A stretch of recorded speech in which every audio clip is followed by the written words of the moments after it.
A quick thank you to the T5 peeps. Bob the Dragon, Data Magnet, Cat Crab Lobster, Duck Machine, Try Again 95, Astray the Dreamer, Mesic, Budic Joel, German Chemist, Casper Arnholtz, and Chaos to Must. Thank you very much. Anyways, on to the story. The Care and Feeding of Humans, Part 13. Even if you hire a perfect expedition group of humans, it is likely that they will still need a companion animal. If you do not purchase the animal yourself, they are likely to find one on their own, even in the middle of an expedition on a death world. When a human finds a pet, they'll bring it on board with the human ritual phrase, "Look what follow me home, can we keep him?" Despite being phrased as a question and having the uplifted tone at the end of the sentence, this is not an actual question. Or more precisely, it is what the humans call a rhetorical question, which means a question that needs no answer. See also koans, questions with no answers that need an answer. Do not forbid the pet. See the logs of the tragic examples of Expedition Deathworld Severed, Expedition Forbidden, and Expedition Silence for a deeper understanding of what happens when humans are denied their pets. Also, refer to the history of the glint and why they are no longer allowed to hire humans under any circumstances. There is some speculation that humans, whether instinctively or psychologically, have an understanding when their admittedly impressive, if not scary, biological weaponry is inefficient to a task at hand, and adopt these pets out of an unknown need to fill that weapon gap. This would explain why so many of the pets are carnivore predators or otherwise dangerous to sane and rational beings. Many humans will have scars of their encounters with the pets, despite the famous healing ability inherent to all humans. Whether or not they have a companion around, humans will still pack bond inappropriately. They'll pack bond with equipment, weapons, engines, computers, androids, and so forth. If your humans are bonding inappropriately, first check to see if they have the correct amount of human-to-human social time for their type. Humans are spread across the spectrum of social interaction needs. If they are getting the appropriate amount of social interaction with other humans, check to see if they are getting enough social interaction time with other non-human beings of the crew. Whenever possible, you want to encourage pack bonds with the crew, since this will cause humans to work harder to protect the crew. Dubious Review of Ontological Species Studies, The Care and Feeding of Humans, Human Companions, published by Glass and Steel, The Care and Feeding of Humans, Translation Engine 3.14159. Nera walked over to where Zoe was investigating a damage on the droid.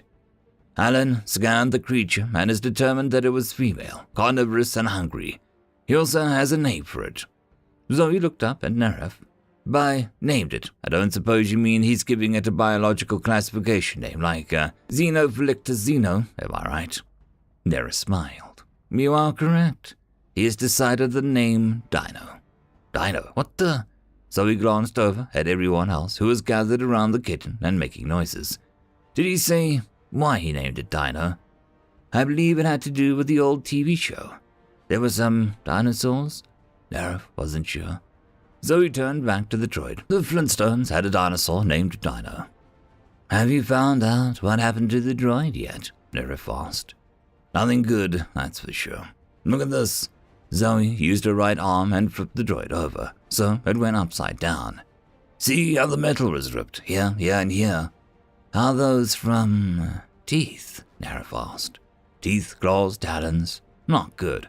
On Earth we have creatures that can tear into metal like this with their claws and teeth, but they're usually going after food. Because this droid was carrying some of our supplies, it might have smelled like food. But the way it flipped it over after the attack, and the rips are on the undercarriage, it seems that the creature thought the droid was alive and wanted to start on the soft underbelly. Neref said, I'm sorry. Did you just say that there are animals on Earth that can rip metal open? Yeah, so he said, and then stood up and dusted off her hands. Bears mostly, but there are a number of creatures that can rip a car open. What I want to know, Zoe said, was it Dino's mom that ripped up this droid? And will she be coming after us because we have a baby? Maybe, Nate said, walking up to them. I have walked around, I didn't find any post-storm tracks, and I didn't find any other kittens. Thank goodness, Zoe said. Alan would want to adopt them all. Hey, Nate said. I was looking for a kitten for me. I want one. Zoe just shook her head. Let's get the droid loaded up. Once we get to the ground station, I want to see if we can get more info on its internal history. Nate and Zoe carried the dead droid over to the other 2 remaining droids and strapped it on top. Nerev headed back over to Alan and the kitten, and Zoe headed over soon after. Dino, huh? She asked Alan. Alan shook his head and grinned. Name change. The Riff said that Dino was a dumb name. They want to name it Fubsby. Fubsby? Zoe said. Is that even a word?